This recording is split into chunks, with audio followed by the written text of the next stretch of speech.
আল্লাহর কাছে শুকরিয়া করতে হবে। অর্থের প্রয়োজন আছে, কিন্তু এটার হৃদয়ে স্থান দেয়া যাবে না। এটা হাতে আসবে আবার চলে যাবে, ঠিক কিনা? হৃদয়ে স্থান থাকবে কার?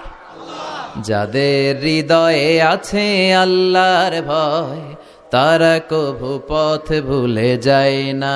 আল্লাহর প্রেম ছাড়া এই দুনিয়ায় কারো কাছে কোনো কিছু চায় না। সুখ হচ্ছে আলহামদুলিল্লাহর ভিতরে।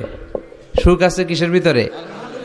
যে কোনো পরিস্থিতিতে আমরা থাকি না কেন, বিপদে আপদে, সকালে বিকালে, শীতকালে গ্রীষ্মকালে আমরা কি পড়ব? আলহামদুলিল্লাহ পড়ব। এর কারণ চাহিদার কোনো শেষ নাই। যার আছে যত বেশি, সে চায় তত বেশি। আমরা নিজের চোখে নিজের বড় মনে করি, এরকম ডাকাইত আছে না নাই?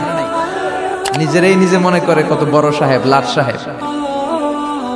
মান তাওয়াদা তারাফা, এটা হচ্ছে সুন্নাতুল্লাহি ফিল আরদ। মান তাওয়াদা তারাফা, যে নিচে নেমে থাকতে চায় আল্লাহ ওরা টেনে উপরে উঠা।